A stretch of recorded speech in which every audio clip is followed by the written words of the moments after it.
Hey crafty friends, this is Jenny from crafttestdummies.com, and today I have a tutorial for you.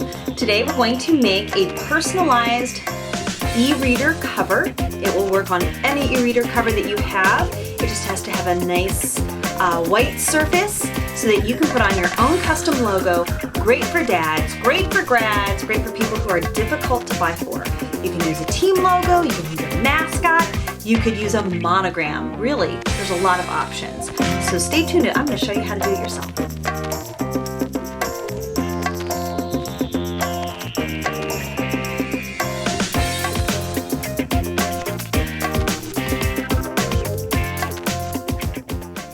To make this craft, you're going to need a few things. You're going to need some of this scrapbooking attitude film. Now it also comes by other names, including craft attitude and wood attitude, but the attitude is what you have to look at, and it is a printable scrapbooking film. So you need some of that. Some scissors might be handy. A trimmer would be great to have if you like a nice straight cut. Some glue, and then of course you're going to need something to put your attitude on. So this is the e-reader that I'm using. It has a nice smooth surface. You want it to be white. A little texture is okay, but this is ready and clean and dry and ready to go. Okay, so the next thing we're going to do is print out your logo or image. So you can manipulate this in whatever photo editing software you have, but you want to print it in the t-shirt orientation, which means it's flipped over horizontally so that really it's almost kind of backwards. And you're going to do this because when you print onto the scrapbooking attitude, it's printing on the back side so that it's face down and it won't scratch off. So I practiced on this piece of paper and then I printed it for realsies onto the film. And you'll see it's on the shiny side. The matte side is the back, and so now this is printed out and ready to go. So mine's a rectangle. It's pretty easy to do. We're just going to trim it off as soon as I get this gooby off of my paper trimmer. Make sure that that's nice and clean and ready to go. But you can just trim it off with a paper trimmer, or if you'd rather use scissors, you can do that. I leave just a little teeny weeny edge around everything.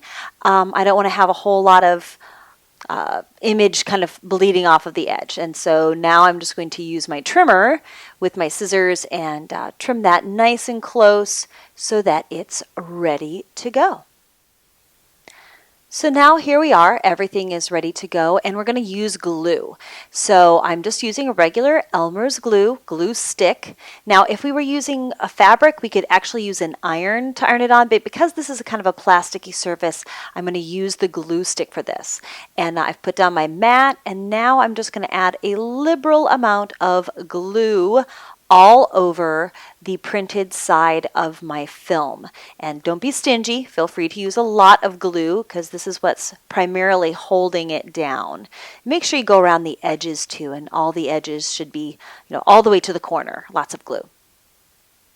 Now I'm going to flip it right on over and make sure that there's all the glue that I need and put it right in the middle of my Kindle cover. So I'm putting it face down, and I'm just going to kind of burnish it down with my fingers. I like that I can actually see the image through the back of the release paper, so I can position it just where I want it to be. Now, if you were a little more bold than I am, you could actually remove the film from the backing paper, then add the glue, and then put it down, but I have a fear of distorting the film, so I like to do it this way, just a little bit better. Burnishing it down with my fingers just to make sure that it's there. Now, I'm going to use my thumbnail and just try and lift up the corner of that release paper, and I have to kind of squeeze down to see it, so I'm sorry if it's a little unclear in this shot, but I'm going to use the awl to just separate the film from the backing paper here. And I almost got it. There we go. Use my thumbnail. It's good to have a thumbnail for some of these things. It's the best tool you've got. So there we go. So see how that film now is separating? I'm going to add just a little more glue so that when I pop it back down, it actually stays all the way there. Ta-da! And there you go. Already it looks good. Now, if you got any of these little bubbles, you just start in the middle and just spread them towards the outside. And honestly, this film is kind of fabulous because it does smooth right down. Now, this is a smooth surface. If it were more textured, it would actually adhere to the texture on the leather or on the plastic or even on paper as well. So now I'm just going to make sure it's all smoothed out and let that dry thoroughly. Yay! Not like anything you'll see in the stores. Thank you so much for watching. I really appreciate you being here and spending some time with us today. If you found this video helpful, please give it a thumbs up. It really helps out the channel. And also, we would love it if you subscribed. That means all the videos will come directly to you once they're posted live on the channel. Also, we'd love it if you came and visited us on some of our other social channels. For example, we have a Pinterest account, Jenny at Craft Test Dummies, and also Twitter, Craft Test Dummy, and Instagram, Craft Test Dummy. If you follow us there, you'll get a lot of behind-the-scenes shots and sneak previews of things we're getting ready to do. So again, thank you so much for watching, and have a crafty day.